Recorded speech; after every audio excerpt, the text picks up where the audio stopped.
অতি সম্প্রতি ছাত্রদের দাবির মুখে অন্তর্বর্তীকালীন সরকার আওয়ামী লীগ নামক যে রাজনৈতিক দল এটির বিচার করা এবং বিচারিক কার্যক্রম চলাকালীন সময় এই দলটির সকল রাজনৈতিক কর্মকাণ্ডকে নিষিদ্ধ ঘোষণা করে একটি পরিপত্র জারি করেছে। পরিপত্রটি অস্পষ্ট। এটিকে আপনি ডান দিকেও নিতে পারেন, বাম দিকেও নিতে পারেন।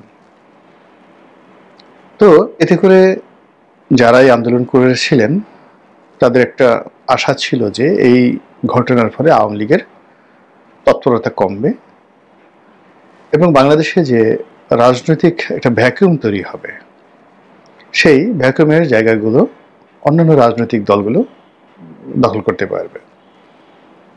আওয়ামী লীগের যে সকল জনপ্রতিনিধি, বিশেষ করে স্থানীয় সরকারের যে সকল জনপ্রতিনিধি রয়েছেন, ইউনিয়ন পরিষদের মেম্বার, চেয়ারম্যান, পৌরসভার মেয়র, তারপর সিটি কর্পোরেশনের মেয়র, কাউন্সিলর থেকে শুরু করে আরও অনেকে, যাদেরকে রিকনসিলিয়েশনের মাধ্যমে বা ট্রুথ কমিশনের মাধ্যমে যদি কোন একটি রাজনৈতিক দলে, সেটা এনসিপি হোক, জামাত হোক, বিএনপি হোক, তাদেরকে আনা যায়, তাহলে যারা এই আওয়ামী লীগের নেতা শ্রেণীর 10-15 হাজার লোককে রিকনসিলিয়েট করতে পারবেন, তারা রাজনৈতিকভাবে এগিয়ে যাবেন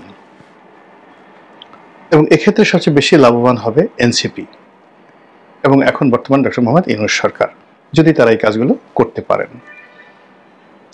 এবং এই কাজগুলো তারা করতে যে উৎসাহ বোধ করেছেন, এর পেছনে হয়তো অনেক ক্ষমতালোভী পদ পদবীধারী আওয়ামী লীগের যারা নেতাকর্মী রয়েছেন, তারা হয়তো সরকারের কর্তা ব্যক্তিদের সঙ্গে যোগাযোগ করেছেন এবং বলেছেন যে আমাদেরকে নেন, আমরা জান প্রাণ দিয়ে আর জীবনে আওয়ামী লীগ করবো না, আপনাদের সঙ্গে থাকবো এবং আমাদের সহায় সম্পত্তি, জনপ্রিয়তা যা কিছু আছে আপনাদের সেবায় নিয়োজিত হবে।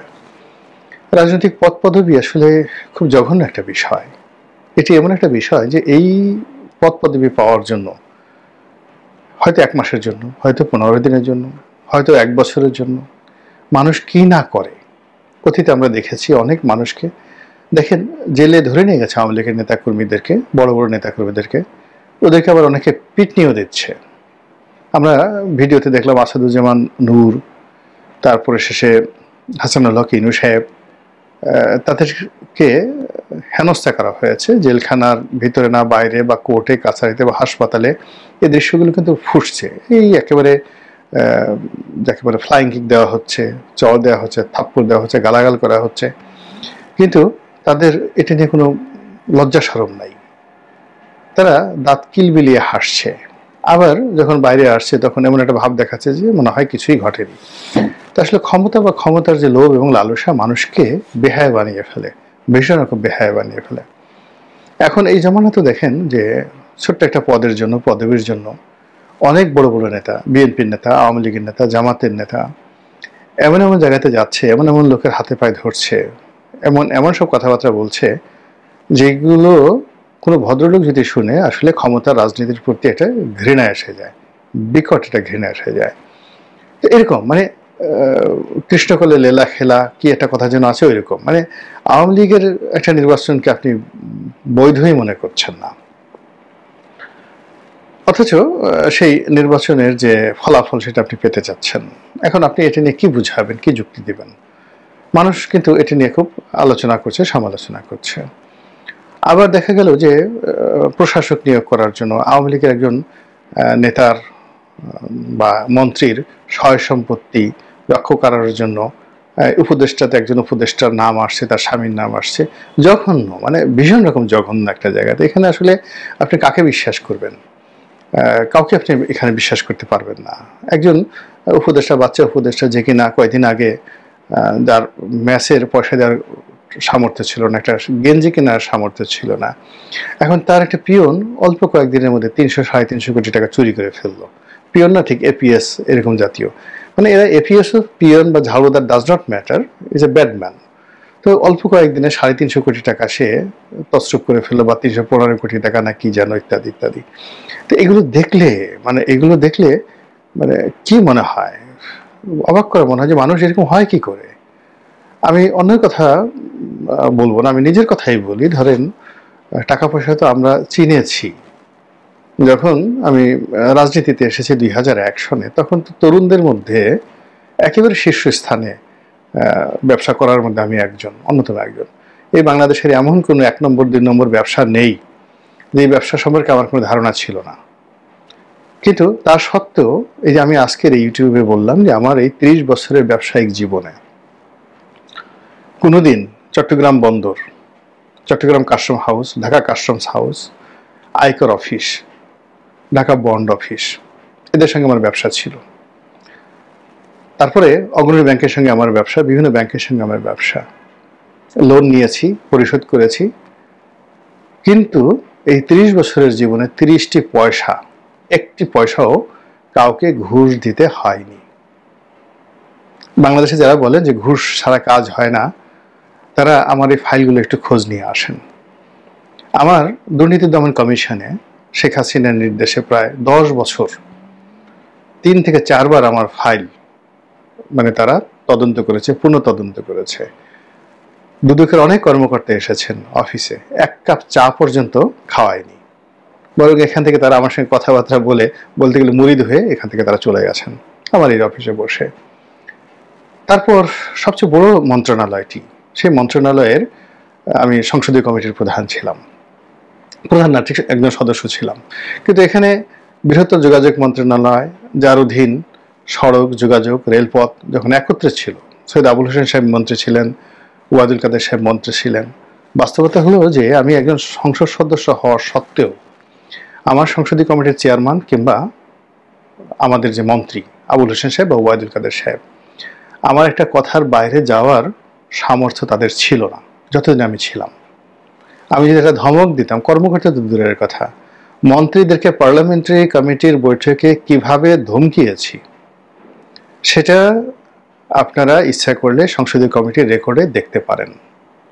কিন্তু বিনিময়ে কোনো একটা মন্ত্রীর দপ্তরে গেছি, 1 কাপ চা খেয়েছি, একটা টেলিফোন করেছি, এরকম সিঙ্গেল নজির নাই। বরং আমার মন্ত্রীরা অনেক মন্ত্রীরা টেলিফোন করেছে, আমি ফোনই ধরিনি যে এদের সাথে আমি কথা বলবো না। আমার কোনো অসুবিধা হচ্ছে না। আমি এখন একটা দল করছি, বিএনপির মতো একটা দলের মনোনয়ন পাওয়া তো 4টিখানি বিষয় নয়। আপনি দেখুন তো যে বিএনপির মতো একটা দলের মনোনয়ন পেয়ে গেলাম, বিএনপির কোনো লোক, কোনো নেতা বলতে পারবে যে আমি তাদেরকে 1 কাপ চা খাইয়েছি এই মনোনয়ন পাওয়ার জন্য? এখন পর্যন্ত টিল নাও 2000 বিএনপির সবচেয়ে খারাপ সময়, একেবারে সবচেয়ে খারাপ সময়টিতে আমি বিএনপিতে ছিলাম এবং এখন পর্যন্ত আছি। আমি আমার মতো সে প্রথম দিন থেকে কাজ করে যাচ্ছি, লিখে যাচ্ছি, কথা বলে যাচ্ছি। 18 সনেও বেগম জিয়ার পক্ষে বলেছি, বিপক্ষে বলেছি, তারেক রহমান সাহেবকে সমালোচনা করেছি, তার পক্ষে বলেছি।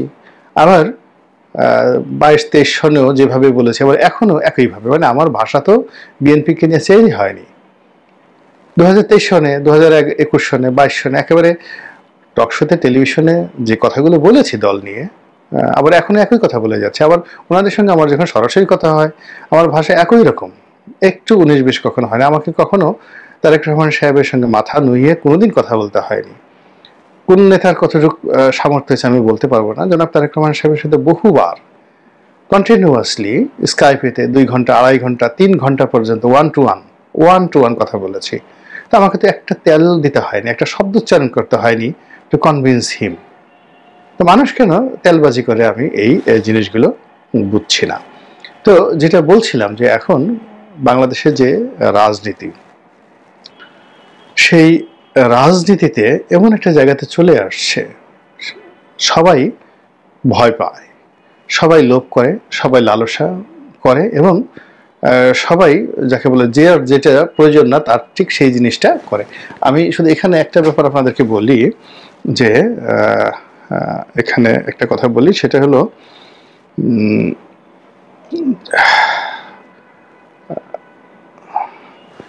তো এই যে আমাদের যে রাজনীতি, সেই রাজনীতির মধ্যে অহেতুক আতঙ্ক, অহেতুক সমালোচনা এবং অহেতুক অস্থিরতা প্রায় প্রতিদিনই তৈরি হচ্ছে। এই যে অহেতুক মানে তৈরি হয়, এটি হয় ভয় থেকে, আতঙ্ক থেকে, লোভ থেকে, লালসা থেকে। কিন্তু আপনার যদি এই জিনিসগুলো না থাকে না, আপনাকে কাউকে আসলে পাত্তা দিতে হয় না। এটি এত লম্বা যে ভূমিকা টানলাম যে কারণে, সেই কারণটা হলো যে আওয়ামী লীগকে নিষিদ্ধ করা হয়েছে, কর্মকাণ্ডকে নিষিদ্ধ করা হয়েছে, কিন্তু কোনো অবস্থাতেই এই আলোচনা বাদ দেওয়া যাচ্ছে না। তো এখন আওয়ামী বিরোধী যে পত্রপত্রিকাগুলো, সেখানে জয় আমেরিকা থেকে দিল্লিতে আসছেন এ নিয়ে খবর করেছে। আচ্ছা, আওয়ামী লীগ নিষিদ্ধ করেছেন, জয় আমেরিকা থেকে দিল্লিতে আসছে, তাতে আপনার কি? এটা নিয়ে আপনার লেখার দরকারটা কি? ইট মিনস এটার এত নিউজ ভ্যালু আছে যে পত্রিকাগুলো এটা লোভ সামলাতে পারছে না। আবার জয় দিল্লি থেকে, যাকে বলা হয় কলকাতাতে আসবে, নেতাকর্মীদের সাথে বৈঠক করবে, এটা আপনি নিষিদ্ধ দল, সে বৈঠক করলি কি না করলি কি, আপনার তো দরকারটা কি? কিন্তু এটা নিয়ে কিন্তু মানুষজন আলোচনা করছে। ইট মিনস আমাদের লোভ, আমাদের লালসা, আমাদের ভয় এবং আমার আতঙ্ক আওয়ামী লীগকে কেন্দ্র করে শেষ হয়ে যায়নি, এবং এটা আইন দিয়ে করা যাবে না। এরই একটা নমুনা ইদানিংকালে আমরা দেখতে পেলাম। সেটা হলো যে শেখ হাসিনা তো ওই যে একের পর এক ভয়েস দিয়েই যাচ্ছেন, একের পর এক বক্তব্য দিয়েই যাচ্ছেন। কে কি মনে করলো কিচ্ছু আসে যায় না। তিনি যখন মানে তার এই যে বক্তব্যগুলো, কথাবার্তাগুলো 1981 সনে উনি আসার পর থেকে আজকের দিন পর্যন্ত একটু পরিবর্তন হয়নি। শুধুমাত্র এখানে যেমন জিয়াউর রহমান সাহেবকে গালাগালটা বন্ধ করেছেন, তারেক রহমান সাহেবকে গালাগালটা বন্ধ করেছেন, বেগম জিয়াকে গালাগাল বন্ধ করেছেন, এবং কথায় কথায় বিএনপি ছাত্র দলকে হেয় করার যে প্রবৃত্তিটা, এটা নিয়ন্ত্রিত। এর বাইরে মানে যে গালটা তারেক রহমান সাহেবকে করতেন, সেই গালাগালটা এখন ডক্টর ইউনূসকে করছেন। তারপরে যে গালাগালটা বেগম জিয়াকে করতেন সেটা অন্যজনকে করছেন, কিন্তু তার ক্যারেক্টারিস্টিক্সে কিন্তু কোনো পরিবর্তন হয়নি। এবং আমাদের যে বাঙালি সমাজ, সেই বাঙালি সমাজ তার এই যে চরিত্র, এই চরিত্রটাকে রিগ্রেট করতে পারছে না। ঠিক আছে, এই মহিলা সারাদিন এভাবে গালাগাল করে, খিস্তি খাওয়ার করে, তার মধ্যে করে কথাবার্তা বলে, আমরা তার কথা শুনবো না। কিন্তু না, তার কথা সবাই শুনছেন, তার পক্ষের লোকজন নামছেন, তার বিপক্ষের লোকজন নামছেন, এবং তাকে আলোচনার কেন্দ্রে আমাদেরকে রাখতে হবেই। ফলে কি হলো, এই যে এত আন্দোলন, এত মানে কাগজপত্র নষ্ট হলো, দেশ জাতির দুর্ভোগ হলো, যমুনাতে বিরাট সমাবেশ হলো, শাহবাগের সমাবেশ হলো, আওয়ামী লীগ নিষিদ্ধ হলো, কিন্তু এখন এত কিছুর পরে কেন শেখ হাসিনা তার নেতাকর্মীদেরকে কোন একটা অডিও মেসেজে সে তিনি নির্দেশ দিয়েছেন যে তোমরা বাংলাদেশে যাও? এটি না আমাদেরকে কেন আলোচনা করতে হবে? এবং এই যে আমি এটা করছি, এটা বলতে গেলে বাধ্য হয়ে করছি, এই কারণ হলো ফেসবুক ভরে গেছে। এরপরে পক্ষ বিপক্ষের বিভিন্ন লোক, মানে যে যতটুকু জানে আওয়ামী লীগের নেতাদের কাছে, সাংবাদিকদের কাছে, যারা বিভিন্ন মহলে খোঁজ খবর রাখেন, তাদের সবার কান ঝালাফালা করে বলছে যে শেখ হাসিনা হঠাৎ করে এরকম সিদ্ধান্ত কেন নিলেন, তিনি নেতাদেরকে নির্দেশ দিলেন কেন? যদি নেতারা এইভাবে ঢুকে যায়, কেন কিভাবে ঢুকবে? এইভাবে থেকে তাদেরকে পুশিং করা হবে, নাকি তারা এইভাবে ঢুকবে ভারতের মদদে? ঢাকা শহরে বিভিন্ন জায়গাতে গোয়েন্দা, ভারতীয় গোয়েন্দাদের ভরে গেছে। ভারত বিভিন্ন পয়েন্ট দিয়ে তারা যেভাবে মানুষদেরকে পুশিং করছে, ভারত যেভাবে হার্ডল্যান্ড হয়ে যাচ্ছে, শেখ হাসিনা কি নেতার প্ল্যান কি? নরেন্দ্র মোদীকে তাকে কি সিগন্যাল দিলেন যে হঠাৎ করে তিনি এই কথা বললেন? এরপরে আবার সত্য মিথ্যা আমি জানি না, এগুলো নিয়ে আমার কোনো ইন্টারেস্ট নাই, কিন্তু ফেসবুকে দেখাচ্ছে যে বঙ্গবন্ধু এভিনিউতে আওয়ামী লীগের যে অফিস, যেগুলোকে এতদিন পাগলের কারখানা, মানুষের অনেক ছিন্নমূল মানুষ গিয়ে সেখানে মলমূত্র ত্যাগ করতো, তারপরে পাগলরা সেখানে গিয়ে থাকতো নানা রকম, সেই জায়গাটা নাকি আবার যুবলীগের যারা ছেলেরা রয়েছে, সমর্থক রয়েছে, তারা সেটা দখল করেছে ইত্যাদি নানা রকম ছবি আবার ফেসবুকে ভাসছে। মূল যে বিষয়টা, সেই বিষয়টা হলো যে এই দলটি সম্পর্কে আমরা আমাদের আতঙ্ক এখন পর্যন্ত ঝেড়ে ফেলতে পারছি না। আমরা বুক ফুলিয়ে যে বিপ্লব বা যে গণ অভ্যুত্থান, সেটাকে ধারণ করতে পারছি না। আমরা ডক্টর মোহাম্মদ ইউনূসকে নিয়ে যে আমাদের আনন্দ ছিল, উল্লাস ছিল, সেই জিনিসগুলো এখন রীতিমতো উদ্বেগ এবং উৎকণ্ঠায় পরিণত হয়ে গেছে। আমাদের যে আশা ছিল, আমাদের যে ভরসা ছিল, সেগুলো দুরাশায় পরিণত হয়ে গেছে। আমরা যাকে নিয়ে স্বপ্ন দেখব, যাকে নিয়ে কবিতা রচনা করব, এখন তাকে নিয়ে আমাদের রীতিমতো একটা যাকে বলা হয় এমন ভয় তৈরি হয়ে গেছে যে না জানি কি হবে, না জানি কি হবে। তিনি যাকে মানে তাকে নিয়ে এখন রাস্তায় মিছিল হচ্ছে, পক্ষে মিছিল হচ্ছে, বিপক্ষে মিছিল হচ্ছে, সব মিলিয়ে কেমন যেন একটা ওলটপালট হয়ে গেছে। এবং তার মধ্যে এরকম একটা ওলটপালটের মধ্যে এই যে জয় আসলো, শেখ হাসিনা নির্দেশ দিল